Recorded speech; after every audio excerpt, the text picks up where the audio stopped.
Let's talk about the biggest trap in affordable housing: the mobile home park. You buy the home, but you rent the dirt.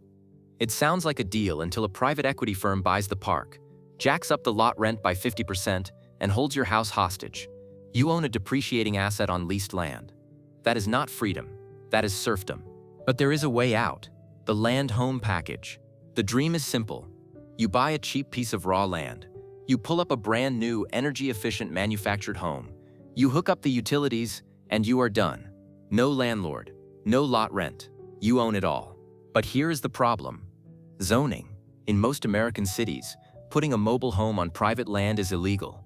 They want you to build a stick-built house that costs $300,000 to protect the neighborhood character. We have scoured the zoning maps and county codes to find the last 10 states where the laws are still loose enough to let you live free. These are the places where you can legally park a double wide on your own acreage and tell the park manager to get lost. Here are the 10 states where you can still build the land home dream in 2026.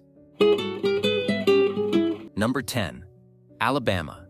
Alabama is arguably the manufactured housing capital of the South. Culturally, there is almost zero stigma here. In many rural counties, mobile homes make up more than 50% of the housing stock. Legally, Alabama is very friendly to this lifestyle. Outside of the major city limits of Birmingham or Huntsville, zoning is often non-existent. The strategy here is to look for unrestricted land. You can find 5 acres for $20,000 to $30,000. A brand new, single-wide mobile home from a dealer in Alabama can be bought for around $50,000 delivered. That means for under $100,000, you have a brand new house on your own land. The catch: the chattel mortgage and the storms. First, the financing. If you don't bolt the home to a permanent foundation and file an affidavit of affixture to merge the title with the land, the bank considers your home a vehicle, not real estate. This means you get a chattel loan with interest rates that can be double or triple a traditional mortgage. You need to understand the legal process of retiring the title to convert it to real property, or you will be drowned in interest. Second, the weather. Alabama is in Dixie Alley. The tornado risk is severe. Mobile homes are notorious tornado magnets, not because they attract wind, but because they are lighter. You legally must install tie-downs anchors screwed into the earth to meet HUD code. But even with tie-downs, a direct hit is fatal. You absolutely need to factor in the cost of installing an underground storm shelter, approx $3,000 into your budget. Without it, you are sleeping in a tin can during a windstorm. Also, the humidity. Alabama is a sauna. Mobile homes, especially cheaper models, use materials like particle board cabinetry and vinyl-wrapped walls. High humidity can cause these materials to swell and delaminate over time if you don't run AC constantly. Number 9. New Mexico. If you hate humidity and want wide-open spaces, New Mexico is the answer. Specifically, we are looking at counties like Luna, Deming, Sierra, or Valencia. The zoning laws here are incredibly permissive for manufactured homes. In fact, many land listings explicitly say mobile homes allowed as a selling point. This is the land of the high desert. You can buy a half-acre lot with power nearby for $5,000. Because the climate is dry, mobile homes last longer here. They don't rot from moisture like they do in the South. A 20-year-old trailer in New Mexico might still have a solid floor, whereas in Alabama it would be mush. The catch: the HUD wind zone and water rights. Even though zoning is loose, federal law is not. New Mexico has specific wind zone requirements depending on the county. You have to make sure the home you are buying is rated for the specific wind load of that desert valley, or the county inspector won't hook up your power. Also, the sun is brutal. The UV radiation at high altitudes destroys anything plastic or rubber. The roof of a mobile home, often a rubber membrane or thin metal, needs to be recoated with elastomeric paint every few years, or it will bake and crack, leading to leaks. And then there is the water. We talked about this in the cheap land video, but it applies here too. If you can't afford a $40,000 well, you are hauling water. Living in a mobile home with a small water tank in the back of your truck is a hard life. Also, beware of dirt roads. Many of these legal lots are miles down unmaintained roads. Mobile home delivery trucks are heavy and low to the ground. If the road is too rough or sandy, the delivery driver might refuse to drop the house off, or charge you thousands extra for a difficult delivery. You need to verify access before you buy. Number 8. Texas. Texas is famous for its lack of zoning, but you have to know where to look. In Texas, Land is divided into incorporated cities and unincorporated county areas. Inside the city limits, they will fight you. They will have strict minimum square footage rules and aesthetic codes that ban mobile homes. But step 1 foot across the line into unincorporated territory, and it is the Wild West. In most Texas counties, there is no zoning authority to tell you that you can't live in a single wide. This is why you see so many mobile homes on the outskirts of cities like Houston, San Antonio, and Dallas. You can get a land home package financed easily here because the industry is massive. There are dealers everywhere competing for your business. The catch: the ETJ and property taxes. Texas cities are aggressive. They have something called extraterritorial jurisdiction, ETJ. This is a buffer zone around the city where they can still enforce some rules even if you aren't in the city limits. You need to make sure your land is outside the ETJ if you want total freedom. Also, property taxes. Texas has no income tax, but they make up for it with property taxes that are among the highest in the nation. Even though your mobile home is cheap, the tax assessor might value it aggressively. And the heat. Texas summers are punishing. Mobile homes are not known for their thick insulation. You need to look for Energy Star rated homes with 2x6 sidewalls and upgraded insulation, R21 or higher. If you buy a base model with thin walls, your electricity bill for AC will be higher than your mortgage payment. Finally, the septic law. Texas is very strict about septic systems. You cannot just dig a hole. You need a professionally designed and permitted septic system, which can cost $10,000 to $15,000 depending on the soil. The freedom of Texas stops at the sewage line. Number 7. Arkansas. The Ozark region of Arkansas is a homesteader's dream, and it is uniquely friendly to manufactured housing. Unlike the Northeast, where there is a stigma, in Arkansas, a double wide on 10 acres is considered a solid, middle-class existence. Many rural counties have no building codes or inspections for structures outside of city limits. The only permit you typically need is for the septic system, managed by the health department, and the electric hookup. This means you can buy an older mobile home, fix it up yourself, and nobody is going to come inspect your drywall work. The catch: transport costs and roads. The Ozarks are mountainous. The roads are narrow, winding, and steep. Moving a mobile home is a logistical nightmare here. A toter, the truck that pulls the home, charges by the mile, but they also charge for difficulty. If your land is up a steep gravel switchback, they might physically be unable to get the house up there. We have seen people buy cheap land on a mountain, buy a cheap mobile home, and then realize it is physically impossible to marry the two. You end up with a house stuck at the bottom of the hill. You need to have a site inspection from the mover before you close on the land. Also, resale value. In Arkansas, a mobile home on land appreciates very slowly, if at all. It is a place to live, not an investment vehicle. If you try to sell it in 10 years, you might just get the value of the land back, with the house treated as zero value. And don't forget the humidity and the bugs. Skirting your home properly is essential to keep skunks, opossums, and armadillos from moving into your crawl space and tearing up your insulation. Number 6. Michigan. Specifically, we are talking about the Upper Peninsula, the UP, and the rural northern Lower Peninsula. Michigan is surprisingly open to mobile homes on private land, provided you meet the foundation requirements. Land is cheap. You can buy 10 acres of forest for $30,000. The state allows you to place a manufactured home as long as it meets HUD codes. It's a way to own a hunting cabin or a retirement home in the woods for a fraction of the cost of building a log cabin. The catch: roof load and frost line. This is the critical technical detail. HUD divides the country into roof load zones. Michigan is in the north zone, often requiring a 30 liber or 40 liber roof load rating because of the massive snowfall. You cannot just bring a cheap mobile home up from Alabama, which has a 20 liber roof load. It will collapse under the weight of the snow in its first winter. You must buy a home that is built for the north. These are more expensive because they have thicker trusses and stronger structures. Then there is the frost line. In Michigan, the ground freezes 42 inches down. You cannot just put the home on cinder blocks on the dirt. You need to dig concrete piers down below the frost line, or the house will heave and twist every winter, cracking your drywall and breaking your windows. And you need a pit-set foundation or insulated skirting. If you don't insulate the crawl space, your pipes will freeze. You will spend your winter crawling under the house with a hairdryer.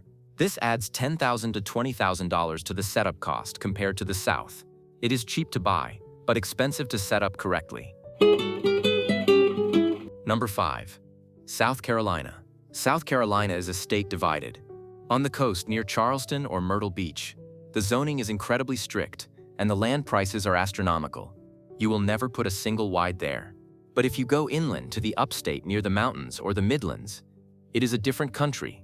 Counties like Anderson, Pickens, or Aiken have vast swathes of rural land zoned unrestricted or agricultural, where manufactured housing is not just allowed, it is the norm. The land here is beautiful. You get rolling hills, pine forests, and mild winters. You can buy a cleared 2-acre lot with a septic tank already installed, a ready-to-go lot for $35,000. Because the manufactured housing industry is huge here, Clayton Homes has a massive presence. Finding contractors to set up, skirt, and hook up your home is easier than almost anywhere else. The catch: wind zones and red clay. Here is the technical trap that catches out-of-state buyers. HUD wind zones. Coastal South Carolina is wind zone 2 or 3. Hurricane zones. Inland is wind zone 1. If you buy a cheap used mobile home from the coast, zone 2, and try to move it inland, you are fine. But if you try to bring a cheaper zone 1 home toward the coast, the inspector will fail you. You cannot legally place a weaker home in a higher wind zone. You have to check the data plate, a piece of paper glued inside the master bedroom closet or under the sink, to verify the zone before you hand over cash. Then there is the soil, the famous Carolina red clay. When dry, it is as hard as concrete. When wet, it is a slippery, staining mess. Installing a septic system in heavy clay is expensive. You often need a chamber system or a pump system because the clay doesn't absorb water fast enough. A standard perc test might fail, forcing you to spend $15,000 on an engineered septic system. Also, mobile homes settle.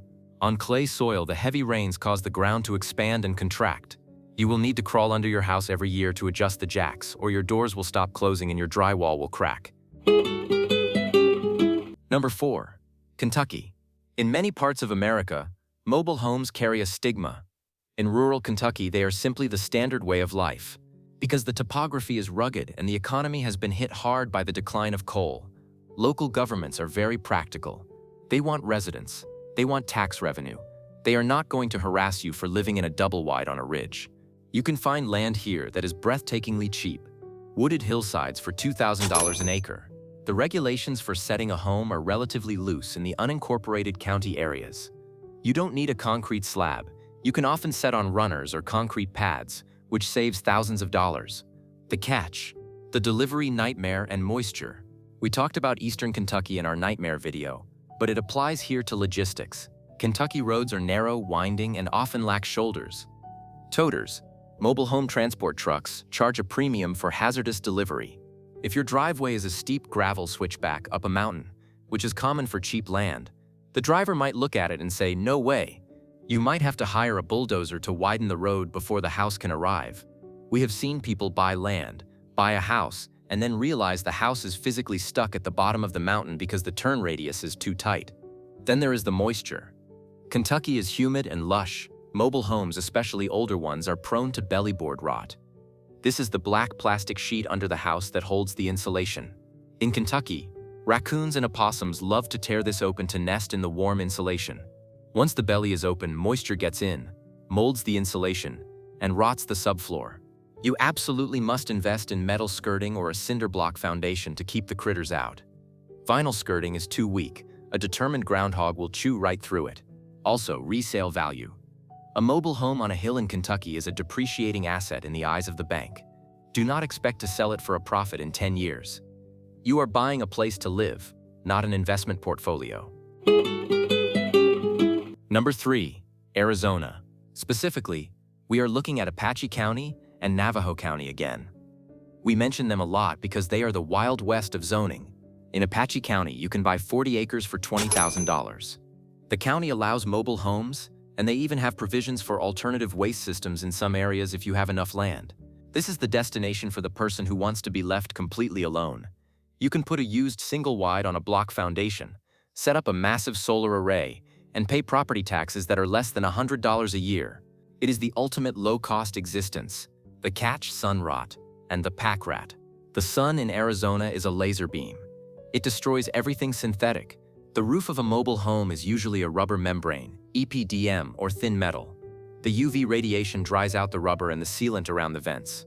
If you don't coat your roof with white elastomeric cool seal every 2 years, it will crack. When the monsoon rains come in July, your ceiling will turn into a sieve. Water damage in a mobile home is fatal because the walls are made of gypsum board that dissolves when wet. Then there is the pack rat. This desert rodent is a mechanic's nightmare. They love to chew wiring. They will nest in the underbelly of your mobile home and chew through your main electrical harness. You have to keep the area around your house completely clear of brush and debris to deny them cover. And let's talk about the heat inside the box. Mobile homes have thin walls, usually 2x4 construction. In 100-degree heat, the AC has to run non-stop. If you are off-grid on solar, you need a massive battery bank to run an AC unit. Most people can't afford that, so they suffer through the heat, or use swamp coolers, which only work until the monsoon humidity hits. It is a brutal environment for a temporary structure. Number 2. Florida. Wait, Florida? Yes, while the HOA-controlled coasts are off-limits, inland Florida, counties like Levy, Gilchrist, Putnam, or Highlands, is mobile home central. Florida understands this lifestyle. The infrastructure is there. Every plumber, electrician, and handyman knows how to work on manufactured homes. You can buy a mobile home lot that is deeded land, not a park, for $15,000. It often comes with a well and septic already installed from a previous house that was removed. This impact fee savings is worth $20,000 alone. The catch: the insurance crisis and wind zone 3. This is the big one. After Hurricane Ian and Idalia, insurance companies have blacklisted older mobile homes. If your mobile home was built before 1994, post-Andrew building codes, it is almost impossible to get insurance. If it was built before 1976, pre-HUD code, it is illegal to move it. You can't even transport it down the highway. Even for a brand new home, insurance premiums can be $2,000 a year. You might be paying more for insurance than you paid for the land. You also have the strictest tie-down requirements in the nation. You need to pay an engineer to verify that your anchors are set deep enough. The skirting must be ventilated to prevent mold, but strong enough to resist wind and humidity again. The floors in older mobile homes are made of particle board compressed sawdust. In Florida, humidity, particle board absorbs water from the air and turns into a sponge.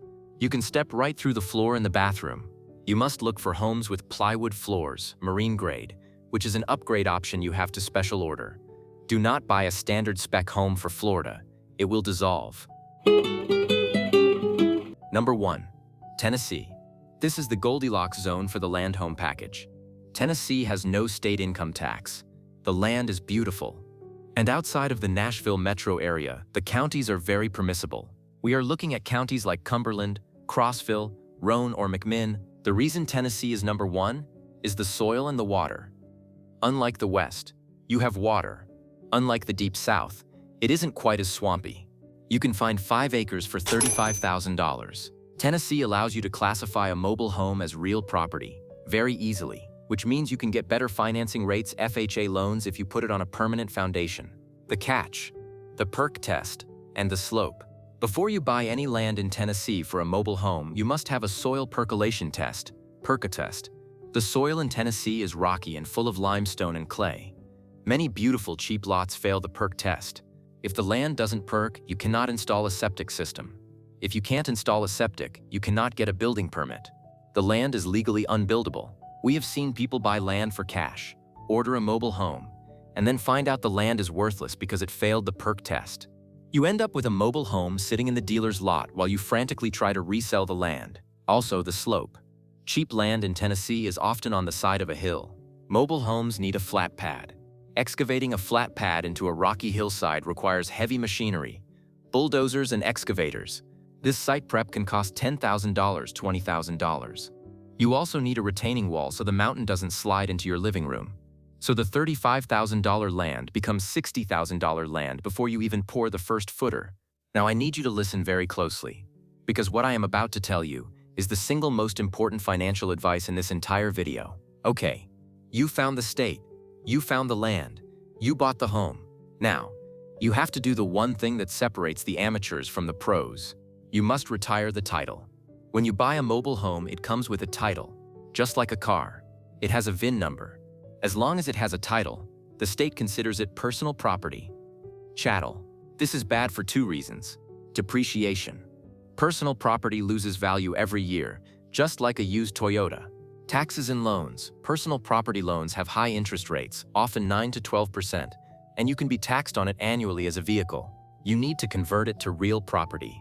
This process varies by state, but generally involves removing the wheels and axles, placing the home on a permanent foundation, concrete block, runners or slab, filing an affidavit of a fixture or similar document with the county recorder, surrendering the original vehicle title to the DMV to be canceled.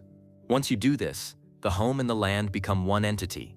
The magic happens here. Appreciation. The home now appreciates in value along with the land. Financing. You can now refinance it with a traditional mortgage at much lower rates. Resale. It is much easier to sell a real estate package than a used trailer on land. If you don't do this step, you are just parking a car in a field. If you do this step, you are building wealth. Don't let the dealer skip this. Don't let the lazy county clerk tell you you don't have to. You must do it if you want financial freedom. So which of these 10 states appeals to you? Are you braving the snow in Michigan for cheap land? Or dealing with the clay in Alabama? Or have you already done the land home package? Tell us your total cost in the comments. We want to see the real numbers. If you want to know which land to buy first, go watch our cheap land video right now. Hit subscribe, retire that title, and I'll see you in the next one.